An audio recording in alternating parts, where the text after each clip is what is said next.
Hello students, हमारे YouTube के channel पर आपका एक बार फिर से मोस्ट वेलकम है। आज हम आपके लिए लेकर के आए हैं क्लास 12 का physics dual nature of radiation and matter का अगला लेक्चर। और अगले लेक्चर में हम लोग करेंगे पिछले लेक्चर के बेस पर न्यूमेरिकल, और हमारे न्यूमेरिकल बेस्ड होंगे डी ब्रोगली वेवलेंथ पर। और आपको अगर नहीं जानकारी है तो आप जान लीजिए कि डी ब्रोगली वेवलेंथ का कॉन्सेप्ट हमने इसके जस्ट पिछले वाले लेक्चर में आपको विस्तार से बताया है। अगर आप उसको देख कर नहीं आए हो तो देख के आ जाओ, ताकि न्यूमेरिकल आपको आसान लगे। बाकी आपकी मर्जी। तो चलिए शुरू करते हैं। थोड़ा पहले रिकैप करते हैं। रिकैप मतलब कि हमने कल पढ़ा क्या था, थोड़ा आपको याद दिलाएं। तो डी ब्रोगली में हमने ये पढ़ा था कि अगर कोई भी मतलब कि वस्तु, कोई भी ऑब्जेक्ट अगर मूव कर रहा है तो उसका एक मतलब कि उसका एक वेव नेचर होगा। ये कौन कहा था? डी ब्रोगली ने कहा था। क्यों कहा था? क्योंकि सब ने कहा था कि लाइट वेव है तो पार्टिकल है, इसीलिए बेटा डी ब्रोगली ने क्या बोला था कि अगर वस्तु मतलब कि अगर पार्टिकल है तो वेव भी होगा। कोई भी बॉडी अगर मूव कर रही है तो वह वेव नेचर को शो करेगी, ऐसा डी ब्रोगली ने कहा था। उसी के लिए उनको सन 1929 में नोबेल पुरस्कार से नवाजा गया था। चलो ठीक है। ठीक है। में डी ब्रोगली साहब ने क्या कहा था कि किसी गतिमान वस्तु का तरंग दैर्ध्य लैम्डा बराबर क्या होता है? h/t, जहाँ पे h क्या होता है? प्लैंक कांस्टेंट होता है, प्लैंक कांस्टेंट होता है। और यहाँ पे p क्या होता है? मोमेंटम ऑफ द पार्टिकल होता है, मोमेंटम ऑफ द पार्टिकल होता है।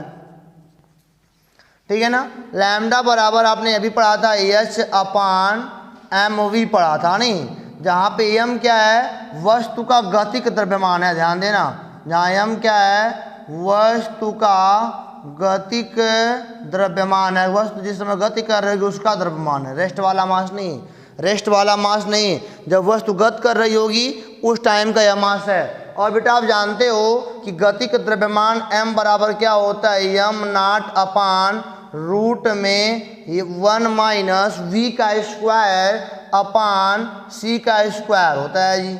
यहाँ पे m क्या है? यहाँ पे m आपका गतिक द्रव्यमान है, और m0 क्या आपका रेस्ट मास है, और v क्या है? आपकी पार्टिकल का वेग है, और c क्या है? वेलोसिटी ऑफ द लाइट है। यहाँ पे c क्या है? Velocity of the light, velocity of the light है। और यहाँ पे v क्या है? वेलोसिटी ऑफ द पार्टिकल है।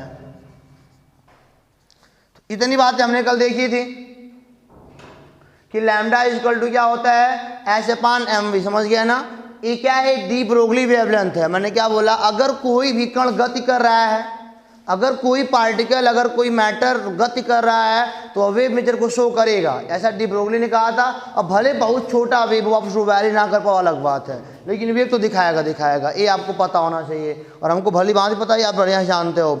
और आपने इसी क्रम में आगे पढ़ा था कि जब इस P को हमने काइनेटिक एनर्जी के टर्म में लिया था तो लैम्डा बराबर आपने पढ़ा था, लैम्डा बराबर h/रूट में 2m_k, जहाँ पे k क्या है? Kinetic energy of the particle. वहाँ पे पार्टिकल की गतिज ऊर्जा के दिया गया है। और इसी क्रम में आगे पढ़ा था आपने, अगर मान लो किसी चार्ज को मतलब कि v बोल्ट से एक्सीलरेट किया जाए या त्वरित किया जाए, तो यहीं पे आपने पढ़ लिया था लैम्डा इक्वल टू h/रूट में 2m/v। इलेक्ट्रॉन के लिए खास आपने क्या पढ़ा था? h/ मतलब कि यहाँ पे हो गया था रूट में 2 mass of electron q into क्या हो गया? v, जहाँ पे v क्या है? वोल्टेज, मतलब कि जिस वोल्टेज इलेक्ट्रॉन को भेजा जा रहा है।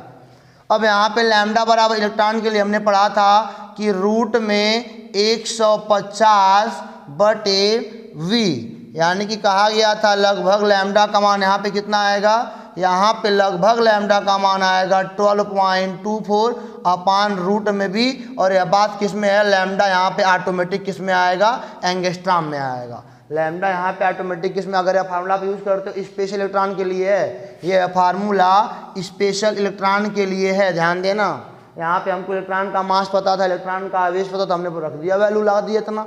अब यही बात अगर मैं प्रोटॉन में करूं, फार प्रोटॉन, अगर मैं कहूं फार प्रोटॉन के लिए यही क्या होगा? तो लैम्डा बराबर 0.286/रूट में v, और यहाँ पे लग जाएगा एंगस्ट्रॉम। ये किसके लिए है? स्पेशल प्रोटॉन के लिए है। आप चाहो तो प्रोटॉन का चार्ज रखो, प्रोटॉन का मास रख के देख सकते हो, ठीक है ना। वो मीटर में आएगा, चेंज कर देंगे एंगस्ट्रॉम में आ जाएगा, यही हमारा फार्मूला बन जाएगा। यही काम मैं बोलूँ for alpha particle, alpha particle जो कि प्रोटॉन के मास का 4 गुना होता है, यह आएगा 0.101 अपान रूट में v एंगस्ट्रॉम में यह भी आएगा। ये अल्फा पार्टिकल के लिए ये छोटे छोटे फार्मूले आप अपने दिमाग में कंठस्थ करो, एंगस्ट्रॉम में फटाक से वैल्यू बताओगे अगर सब आपको पता है तो, ठीक है ना। नहीं पता है तो ऑटोमेटिक सबका बाप बैठा ही है, निकालो आराम से, क्या करना है, ठीक है ना। इतना आपका रिकैप हो गया जो हमने कल पढ़ा था। अब चलते हैं आगे, नोट कर लो आप चाहो तो चलो बच्चों बात करते हैं गैसेस के लिए, नहीं थोड़ा गैस के लिए। जैसा कि आप जानते हो कि अगर मान लो किसी कंटेनर में गैस रखा हो तो गैस रखा होगा तो अभी गति करेगा, अगर वह गति करेगा तो उसके पास भी क्या होगी, उसका भी एक डी ब्रोगली वेवलेंथ होगा, क्योंकि गति कर रहा है भाई, कोई भी चीज़ कर, कोई पार्टिकल मूव कर रहा है तो मूव करेगा। तो आप जानते हो कि डी ब्रोगली ने क्या कहा था, अगर कोई पार्टिकल मूव कर रहा है तो उसका वेव नेचर होगा। तो देखते हैं गैस के लिए, फॉर गैसेस, गैसेस की अगर मैं बात करूं आपके सामने तो आप जानते हो गैस की काइनेटिक एनर्जी कितनी होती है।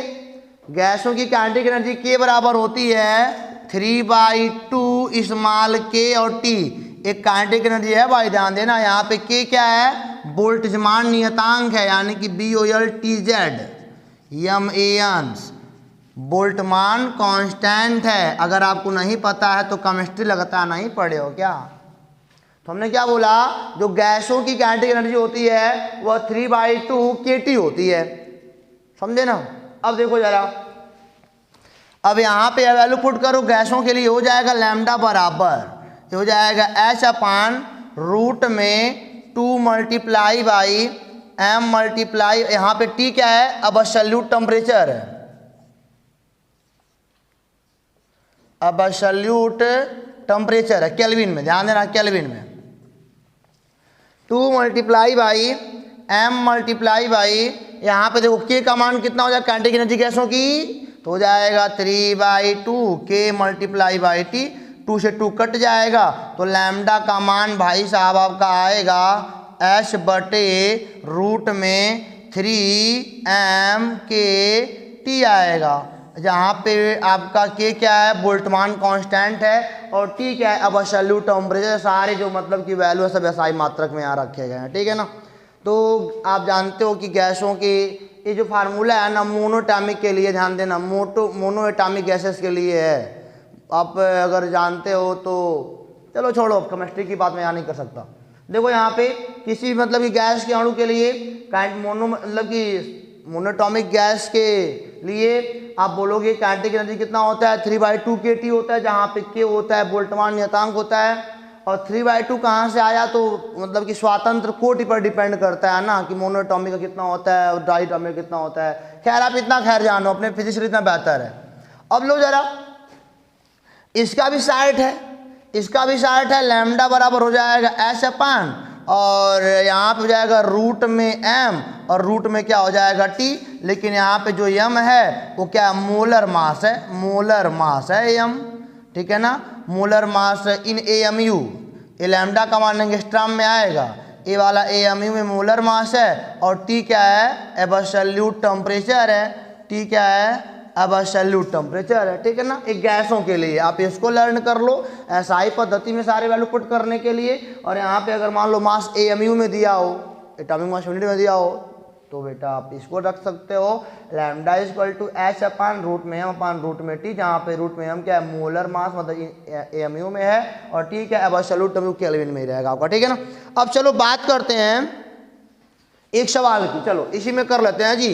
एक सवाल छोटा सा, ज़्यादा बड़ा नहीं, छोटा सा सवाल करेंगे हम लोग। मान लो हम आपको सवाल दे रहे हैं कि फाइंड डी ब्रोगली वेवलेंथ, ठीक है ना। अब मजा आएगा सवालों में हमको, तो हम लोग सारा कॉन्सेप्ट पढ़ चुके हैं, हम लोग सवाल लगाएंगे बढ़िया बढ़िया। हमने क्या बोला, मतलब find D Broglie wavelength if electron associated with, मान लो मतलब कि हमको निकालना है डी ब्रोगली का वेवलेंथ निकालना है, जबकि एक इलेक्ट्रॉन V बराबर 600 वोल्ट से, V बराबर 600 वोल्ट से क्या किया गया, त्वरित किया गया है, ठीक है ना। सवाल बन गया पूरा ना। अरे मैं सवाल यहाँ पे स्क्रीन पे छाप दूंगा, परेशान ना हो ना, ठीक है ना। तो मैंने क्या बोला, find the de Broglie wavelength if an electron is situated with V equal to 600 volt. तो आप जानते हो, अरे सर जी तो हमने पढ़ा है लैम्डा बराबर क्या होता है, एक मतलब इलेक्ट्रॉन के लिए आपने पढ़ा है रूट में 150/V होता है, और लैम्डा का मान किस में आएगा, एंगस्ट्रॉम में आएगा भाई। तो ये आ जाएगा रूट में 150/V का मान 600। ये देखो कट्टे कट्टे हो जाएगा, 15 1 जा 15, 15 4 जा 60, 1/4 कितना आ जाएगा 1/2, आंसर कितना आया 0.5 angstrom. Have you any problem? No no no no no no, ये हो गया ना, ये हमारा आंसर है। ये हमारा क्या है, ये देखो लैम्डा अगर 600 वोल्ट त्वरित किया, मतलब इलेक्ट्रॉन को अगर 600 वोल्ट त्वरित किया गया होगा तो उसका वेवलेंथ कितना आएगा 0.5 एंगस्ट्रॉम का आएगा। आप इसे जल्दी से मतलब छाप लो, मैं आगे तो लगाता हूँ। फिर बच्चों एक सवाल और लगाते हैं बढ़िया सा, लेकिन एक छोटी सी मतलब कि मिस्टेक हो गई है हमसे भी, आप भी थोड़ा गौर करिएगा। यहाँ पे जो मतलब कि सॉल्व करे हो ना, तो एच की वैल्यू तो यहाँ से ख़त्म होनी है ना, एच तो एच को वैल्यू पुट करके सॉल्व किया गया है। एच प्लैंक कांस्टेंट है, वह 6.6 मल्टीप्लाई बाई 10⁻34 उसकी वैल्यू होती है ना। तो यहाँ पे आता है 25.6 आता है। ये बच्चों मेरी गलती है, ठीक है ना, इसीलिए मैं कान पकड़ के माफ़ी मांगता हूँ, ठीक है ना। यहाँ पे क्या होगा 25.6 होगा, ठीक है ना, इसको 25.6 बोलिएगा क्योंकि इसको सॉल्व करके ये बात लगाई गई है। चलिए हम लोग सवाल करते हैं बढ़िया सा, एक क्वेश्चन लेके आते हैं आपके लिए बढ़िया सा। आप ऊपर सवाल पढ़ो, क्या लिखा है, लिखा है find ratio of D Broglie wavelength. Find ratio of निकालना है, डी ब्रोगली वेवलेंथ का रेशियो निकालना है, इसका रेशियो निकालना है। अब जबकि सवाल में क्या दिया है कि आप helium at 27 degree centigrade, helium का कितना बोल रहा है, हीलियम का 27 डिग्री सेंटीग्रेड पे हीलियम है, और बोल रहा है and nitrogen at 127 degree centigrade, nitrogen 2 at 127 degree centigrade. देखो हीलियम और नाइट्रोजन दो गैस हैं, हीलियम का 27 डिग्री सेंटीग्रेड पे और नाइट्रोजन का 127 डिग्री सेंटीग्रेड पे हमको बताना है ratio of the de Broglie wavelength. Okay, तो हमने बोला lambda of helium upon lambda of nitrogen. तो बेटा देखो जरा, तो लैम्डा के लिए फार्मूला क्या पढ़ के बैठे हो, तो बोलोगे सर 25.6 अपान रूट में एम। अब हीलियम का मोलर मास कितना होता है 4 m ही होता है ना, यहाँ पे लग देना 4 और टी, यहाँ देखो जरा भाई टी का मान कितना दिया हीलियम के लिए 27 डिग्री सेंटीग्रेड दिया है, तो केल्विन में चेंज करोगे तो 273 जोड़ना पड़ेगा, तो 300 केल्विन हो जाएगा भाई ये होल का अपान। अब नाइट्रोजन के लिए वही लगाओ फार्मूला 25.6 अपान नाइट्रोजन का मोलर मास कितना होता है n का 14 n2 का 28 हो जाएगा आपका। यहाँ पे कितना हो जाएगा 28 मल्टीप्लाई बाई रूट में जो 300 है ना, आपकी 127 है, 127 डिग्री सेंटीग्रेड में कितने केल्विन, तो बोलोगे 127 + 273 आने की लगभग 400, कितना आ जाएगा 400 केल्विन। ये वाला इनसे कट जाएगा, तो lambda of H E upon lambda of n2 is equal to आएगा, ऊपर भाग जाएगा, पूरा सब रूट में है 28 400 होल का अपान 4 मल्टीप्लाई बाई 300, नहीं ये देखो कट जाएगा, ए कट जाएगा और ये आएगा लगभग आपका, ये आएगा 28/3, 28/3 का मतलब कितना होता है lambda H E upon lambda n2 is equal to, ये लगभग आएगा आपका मतलब कि 28 3 9 जाना लगभग 3 के बराबर आएगा, इतना मान सकते हो आप, ठीक है ना। आंसर अप्रॉक्स में, किसमें है अप्रॉक्स में, ये लगभग 9 आएगा, लगभग 9 का वर्गमूल क्या होता है 3 तो होता है जी। तो lambda of H C upon lambda of n2 equal to क्या आ जाएगा 3/1 लगा सकते हो रेशियो में आप, ठीक है ना। तो समझ में आ गया ना सवाल, इस फार्मूले को लगाया फटाक से लगाया, फटाक से उत्तर लेके आया। तो चलो इसको जल्दी नोट करो, आप हम अगला सवाल लगा दे बेटा आपके लिए।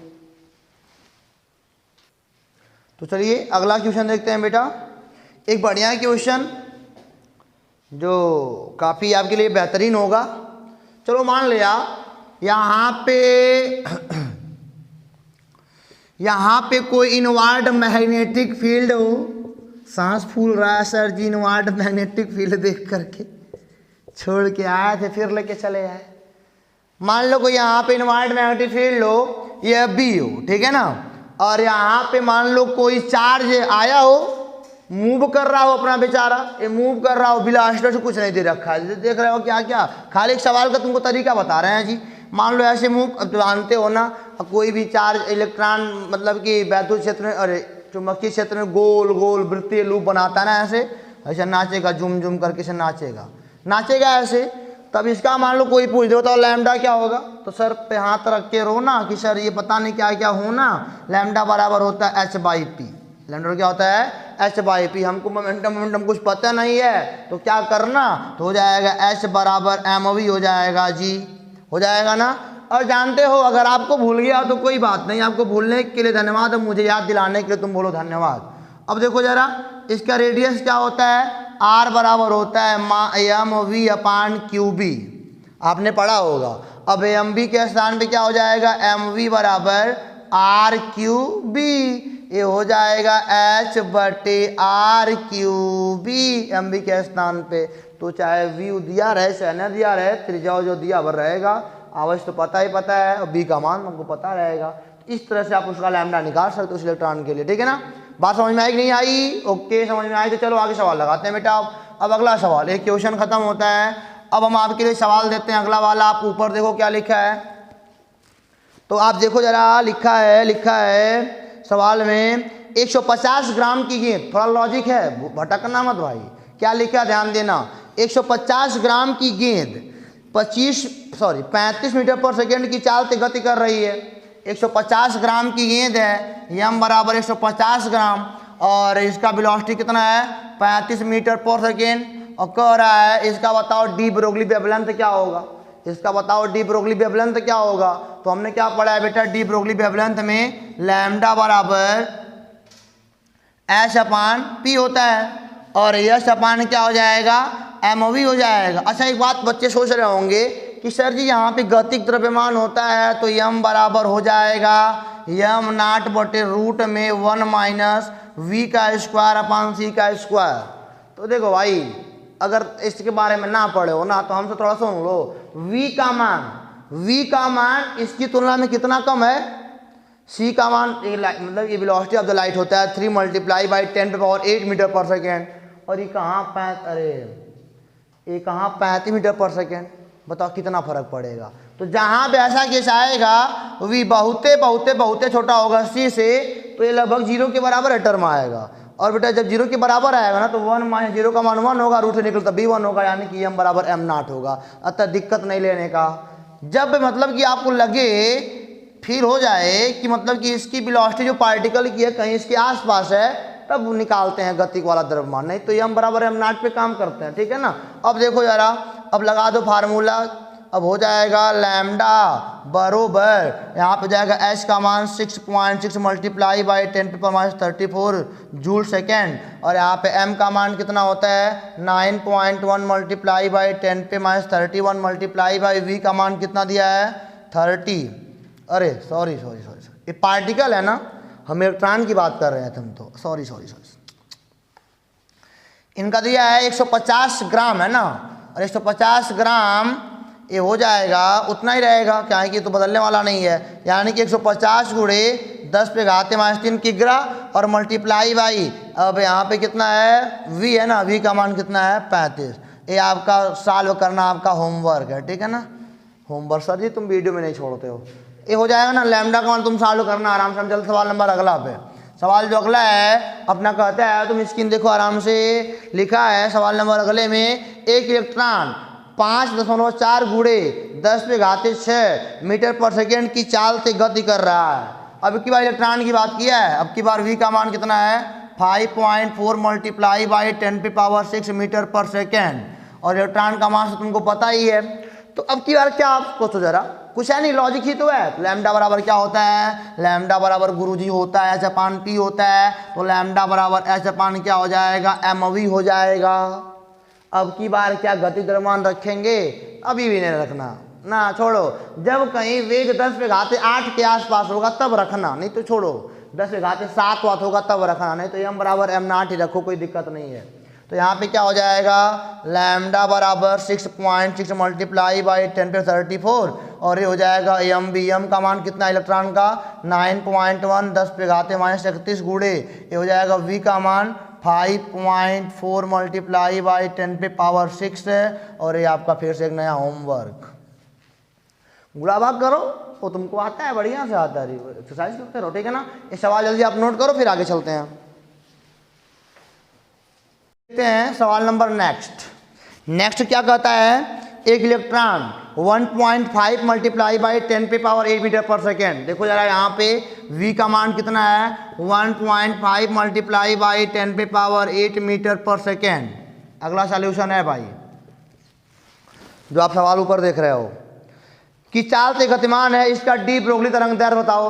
तो लैम्डा का मान कितना है, लैम्डा बराबर होता है h बाई पी। अब लो भाई, अब देखना जरा प्रकाश को m बराबर क्या होता है, चूंकि m बराबर क्या होता है m नॉट रूट में 1 माइनस v का स्क्वायर अपान c का स्क्वायर होता है ना। अब ये अभी लगभग 10 पे घाते 8 और अभी 10 पे घाते 8। अब आपको यह मास निकालना पड़ेगा, अब आपको यह मास निकालना पड़ेगा कि m नॉट कितना होता है 9.1 मल्टीप्लाई बाई 10 पे पावर -31 होल का अपान 1 माइनस v का स्क्वायर यानी कि पार्टिकल की वेलोसिटी कितनी है 1.5 10 पे 8 अपान ये 3 मल्टीप्लाई बाई 10 पे क्या हो जाएगा हमारा 8 हो जाएगा, ठीक है ना। अब यहाँ से आप इसका मान निकालना पड़ेगा, मान निकालोगे तो आपका होमवर्क है कि मान आप m का निकालिए और m का मान निकाल के यहाँ पुट कर दीजिएगा। ये हो जाएगा h upon M V, m का मान और v का मान पुट करिएगा, आपका बेटा लग जाएगा सवाल। लेकिन आपको लगाना पड़ेगा, एक काट दीजिएगा, इसी से कट जाएगा, ये कितना आ जाएगा, ये लगभग आएगा आपका नीचे 1/2 आ जाएगा। तो रूट के 1/2 की वैल्यू हमको निकालनी पड़ेगी। तो आपके पास कैलकुलेटर होगा, आपके पास दिमाग होगा, आपके पास कॉपी होगा, आपके पास कलम होगा, कलम का कॉपी पे फ्रैक्शन कराइएगा, फ्रैक्शन कराने का वो सवाल लग जाएगा। सवाल नंबर देखते हैं अगला। सवाल अगला क्या कहता है, टेंशन ना लो, कैलकुलेशन बस है, कहो तो उत्तर जिनको बताओ तुमको, क्योंकि सवाल में इसका आंसर शीट जो दिया है ना वो आया है 0.042 एंगस्ट्रॉम, ये हमारा आंसर है। अब तुम बाउंडेशन में आ गए ना, अब तो तुम खुश हो गए, प्रसन्न बहुत ही हो गए होगे, उत्तर पाते हो तो तुम लोग खुल जाते हो ना भाई। अब देखो अगला सवाल, एक अल्फा कण व एक प्रोटॉन, एक अल्फा कण व एक प्रोटॉन की गति ऊर्जा समान है। मतलब एक अल्फा पार्टिकल है, अल्फा पार्टिकल है और एक क्या है, मतलब कि एक प्रोटॉन है, एक क्या है प्रोटॉन है, ये अल्फा पार्टिकल और एक प्रोटॉन है। कह रहा है इनकी काइनेटिक एनर्जी सेम है, इनकी काइनेटिक एनर्जी क्या है सेम है। काइनेटिक एनर्जी के टर्म में लैम्डा का मान क्या होता है जरा दिलाओ तो, लैम्डा बराबर होता है अरे एच अपान रूट में 2m के, यानी कि p का मान क्या होता है रूट में 2m के होता है ना, जहाँ पे m क्या मास ऑफ द पार्टिकल के क्या kinetic energy of the particle, okay. और कह रहा है कि गति ऊर्जा समान है, इनमें किस कण की तरंग दैर्ध्य कम होगी, किस कण की तरंग दैर्ध्य कम होगी। नहीं सवाल है भाई, अल्फा की तरंग दैर्ध्य कम होगी तो कि मतलब कि प्रोटॉन की तरंग दैर्ध्य कम होगी। अच्छा एक बात सुनो, हमारी लॉजिक है ना भाई, लॉजिक है। देखो दोनों के लिए k का मान समान है, दोनों के लिए k का मान क्या है समान है, तो जिसका मास ज्यादा होगा उसका वेवलेंथ कम होगा। ये तो k तो समान है भाई, k क्या है समान, छोड़ो उनकी चिंता ही छोड़ो तुम, सवाल ये सब मतलब लगाने वाले नहीं है, सोचने वाले हैं कि दोनों का समान है कोई चिंता नहीं, यस समान है कोई चिंता नहीं, m का मान टू कांस्टेंट है कोई चिंता नहीं। अब m की बात है, बटे m लगा, अगर m का मान ज्यादा होगा तो लैम्डा का मान क्या होगा कम होगा। तो लैम्डा का मान अल्फा सॉरी अल्फा कण का पार्ट जो मास होता है प्रोटॉन का 4 गुना होता है। तो सुनो मेरी बात को, तो बताओ अल्फा कण बड़ा है प्रोटॉन क्या है छोटा है, तो अल्फा कण का यहाँ पे वेवलेंथ क्या होगा कम होगा, क्योंकि उसका मास ज्यादा है। हम बोलेंगे मतलब कि मास ज्यादा है किसका, अल्फा कण का, अतः अल्फा कण का लैम्डा यानी कि वेवलेंथ कम होगा, आंसर। अब लो अगला सवाल, अगला सवाल आपके लिए प्रस्तुत है 100 वोल्ट विभवांतर से त्वरित, 100 वोल्ट विभवांतर से त्वरित इलेक्ट्रॉन प्रोटॉन की डी ब्रोगली तरंग दैर्ध्य बताइए। 100 वोल्ट विभवांतर से त्वरित इलेक्ट्रॉन प्रोटॉन की क्या बताना है आपको, डी ब्रोगली तरंग दैर्ध्य बताना है। चलो कोई बात नहीं, देखो V बराबर क्या लिखा है 100 वोल्ट।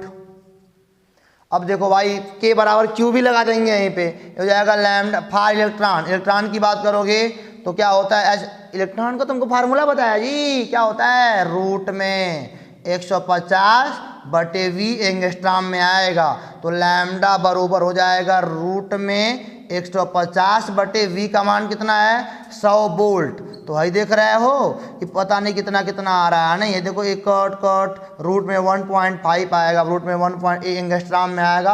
आप इनकी वैल्यू निकालिए, आपका होमवर्क, ठीक है ना, वर्गमूल निकालने आपको आता है ना, नहीं आता है, नहीं आता तो कोई बात नहीं। चलो अब देखो प्रोटॉन के लिए, फॉर प्रोटॉन की बात की जाए तो इसके लिए हमने भी आपको बताया है ना कि लैम्डा बराबर क्या होता है 0.286 रूट में V, लेकिन ये उत्तर आएगा एंगस्ट्रॉम में। अगर आपको ये सब नहीं याद है तो आप इस पे काम करिए ना, कौन मना किया है, अरे यहीं पे लगा देना H/रूट में 2m/QV। प्रोटॉन का चार्ज रखो, विभव का मान रखो, प्रोटॉन का मास रखो, उत्तर मीटर में आएगा।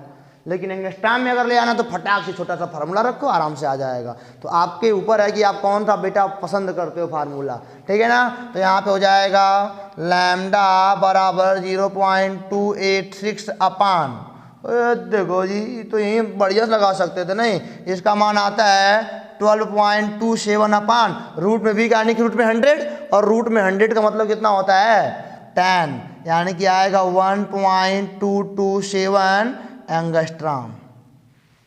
उसी प्रकार यहाँ रूट में भी रूट में 100 का मान 10 होता है जी, तो हो जाएगा लैम्डा बराबर यहाँ पे लग जाएगा 0.0286 एंगस्ट्रॉम आ जाएगा।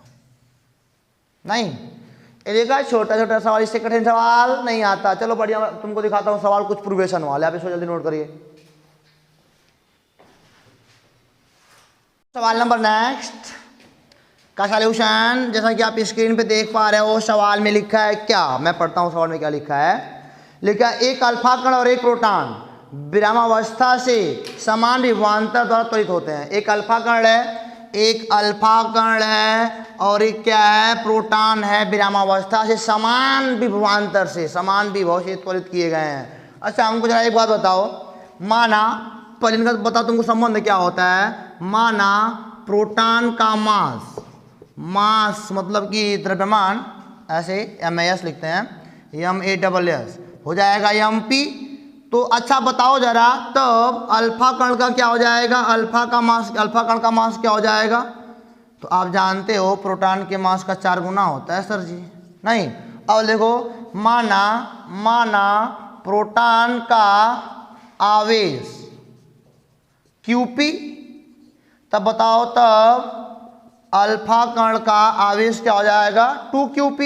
प्रोटॉन के मास का प्रोटॉन के आवेश का 2 गुना होता है। ये आपको लॉजिक पता होना चाहिए ना, और आपको ये पता होना चाहिए क्या होता है H बराबर अरे लैम्डा बराबर होता है H/P होता है, H/रूट में 2m होता है। मैं बार बार फार्मूलों को इसलिए लिख रहा हूँ ताकि आपको कहीं दिक्कत ना हो बस।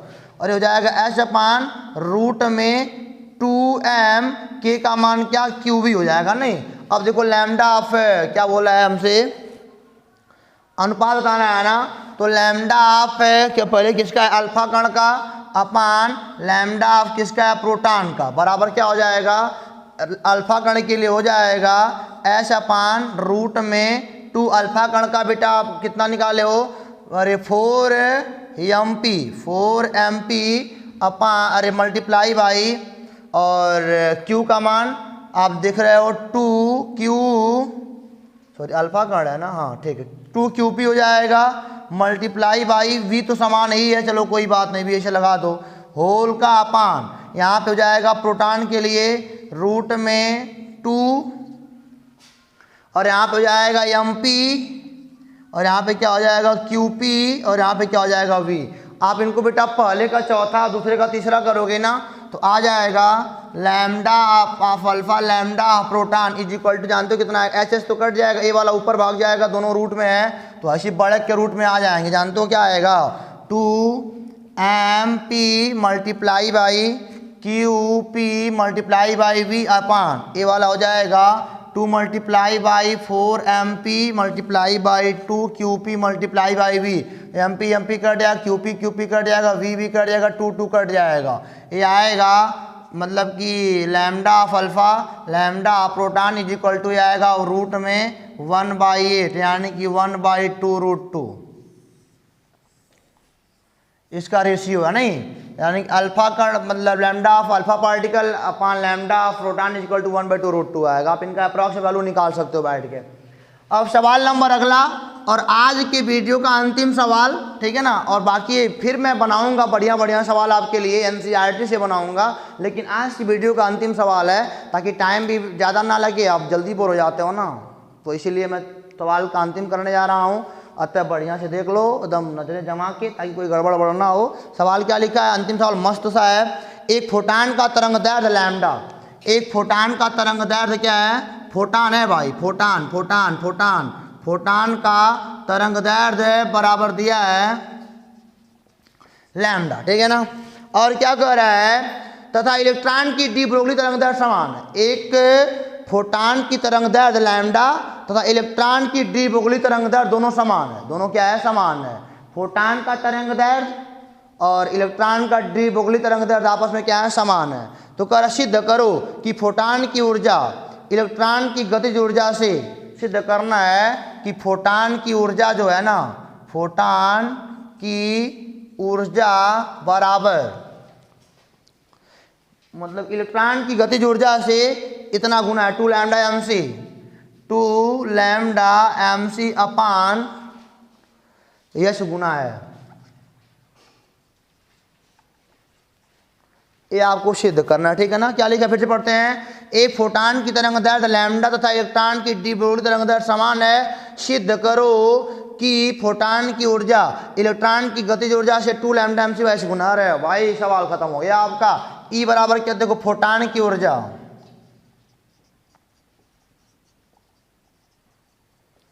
E बराबर क्या होता है, HC बाई लैम्डा। इसी को हम लोग कहते हैं C बाई लैम्डा को हम लोग F कहते थे, ऐसे F भी कह सकते हो। किताब वाले क्या कहते हैं, ऐसे न्यू भी लगा देते हैं छोटा सा, ठीक है ना। F के स्थान पर किताब वाले न्यू का यूज करते हैं, तो फर्म में मत पड़िएगा सबके लिए, ठीक है ना। तो फोटान की ऊर्जा मिल गई ना।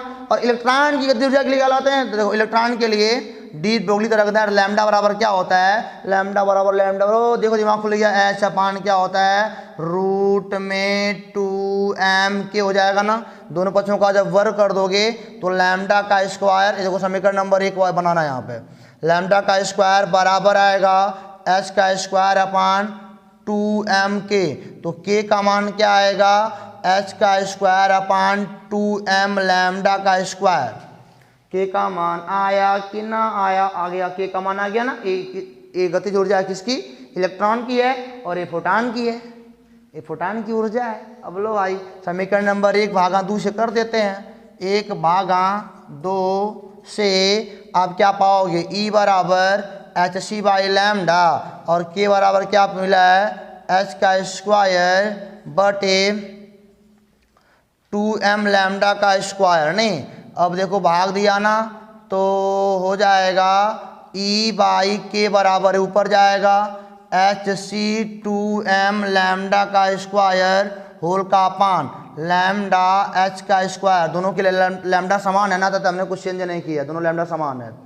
तो लैम्डा से लैम्डा कट जाएगा, एक यस से एक यस क्या कट जाएगा, तो हमारा उत्तर क्या आएगा, E बाई के बराबर ये आएगा आपका 2 और लैम्डा एक बचा है MC अपान क्या हो गया H। यानी कि आप देख रहे हो ना कि जो फोटान की एनर्जी है वो काइनेटिक मतलब इलेक्ट्रॉन की काइनेटिक एनर्जी से 2 लैम्डा MC बाई H गुना है, हैंस प्रूव्ड। तो बस आज की वीडियो में इतना ही, फिर आपसे मिलेंगे। अगला हमारा वीडियो बनेगा डेविसन और जर्मर के एक्सपेरिमेंट पर। वहाँ पे आपको दिखाएंगे इलेक्ट्रॉन कैसे वेव की तरह वर्क करता है, तो आपको मज़ा आने वाला है। मतलब कि आप पहले तैयारी करो अपने बोर्ड एग्जाम की, हम आपसे बेटा अपील करते हैं पहले आप अपने बोर्ड एग्जाम पे फोकस करो, ताकि आपका जब पेपर बढ़िया से हो जाए तो फिर आप घूमना फिरना। लेकिन पहले भी पढ़ाई का समय है, तो आप पढ़ाई करते रहिए, हंसते रहिए। फिर आपसे मिलेंगे कल मतलब अगले वीडियो में। तब तक के लिए पढ़ते रहो, हंसते रहो। All the best.